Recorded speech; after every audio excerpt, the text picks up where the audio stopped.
히브리서 11장 이른바 믿음의 장이라 불리는 곳에는 우리가 잘 아는 한 인물의 이름이 기록되어 있습니다. 바로 삼손입니다. 그런데 삼손의 삶을 가만히 들여다보면 의구심이 생깁니다. 그는 하나님과 약속한 나실인의 규례를 처참하게 무너뜨린 사람이었기 때문입니다.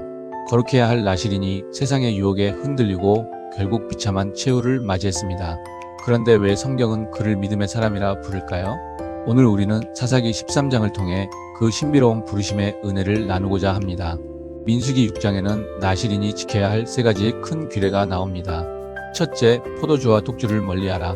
둘째, 머리에 삭도를 대지 말라. 셋째, 시체를 가까이 하지 말라. 이 규례들은 단순히 금기사항이 아닙니다. 나실인은 평신도였지만 대제사장이 지켜야 할 수준의 거룩함을 일상의 삶 속에서 살아내겠다고 자발적으로 서원한 사람들입니다. 포도주를 먹지 않는다는 것은 내가 누구의 지배 아래 있는가 하는 정체성의 싸움입니다. 머리에 삭도를 대지 않는 것은 내 위의 권위자, 즉 하나님이 나의 머리 되심을 세상에 보여주는 표식입니다. 시체를 가까이 하지 않는 것은 사망의 권세를 이기고 생명으로 옮겨진 자의 거룩함을 상징합니다. 삼손은 태어나기도 전부터 이 거룩한 나실인으로 부름을 받았습니다. 영적인 허기가 가득하고 어두웠던 사사시대, 하나님은 삼손이라는 복의 자녀를 통해 구원의 소망을 심으셨습니다. 사사기 13장 24절은 이렇게 기록합니다. 그 여인이 아들을 낳음에 그의 이름을 삼손이라 하니라. 그 아이가 자라매 여호와께서 그에게 복을 주시더니. 우리는 인생의 어느 시점에서 지난날을 반추하곤 합니다. 특히 인생의 사역을 마무리하는 은퇴의 시점에 서면 우리는 세 가지를 고백하게 됩니다. 첫째는 모든 것이 은혜였다는 사실입니다. 둘째는 감사밖에 없다는 것이며 셋째는 오직 하나님께 영광이라는 고백입니다. 삼손의 인생을 보십시오. 삼손이 힘을 발휘하고 사명을 감당할 때마다 성경은 여호와의 영이 그에게 임하시니라고 기록합니다. 삼손의 인생에서 주어는 삼손 자신이 아니라 언제나 여호와의 영이었습니다. 내가 무언가 대단한 역할을 한 것 같지만 사실은 하나님의 영이 우리 인생의 주어가 되어 이끌어 오셨음을 깨닫게 됩니다.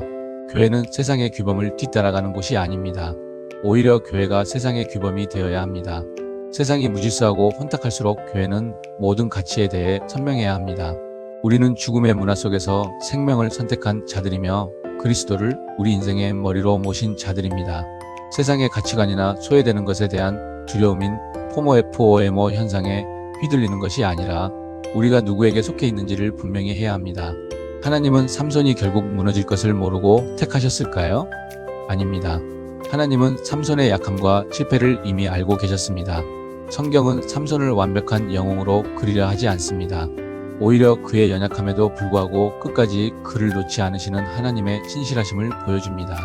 우리의 부르심도 마찬가지입니다. 우리가 자격이 있어서 부름받은 것이 아닙니다. 하나님이 부르셨기에 우리가 자격을 얻게 된 것입니다.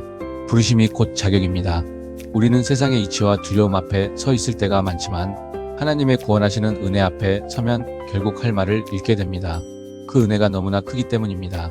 오늘 나를 부르신 예수님만 바라봅시다. 삼손처럼 때로는 흔들리고 넘어질지라도 우리 인생의 주인이신 하나님은 결코 우리를 포기하지 않으십니다. 구원의 은혜 앞에 겸손히 무릎 꿇고 오직 감사의 고백으로 오늘을 살아내는 여러분이 되시기를 소망합니다. 하나님, 연약한 삼손을 부르셔서 믿음의 사람으로 세우신 것처럼 부족한 저희를 불러주셔서 감사합니다. 내 인생의 주인이 내가 아닌 하나님임을 고백합니다. 세상의 파도에 흔들리지 않고 거룩한 구별됨을 지키며 오직 주님의 은혜 안에 거하게 하옵소서.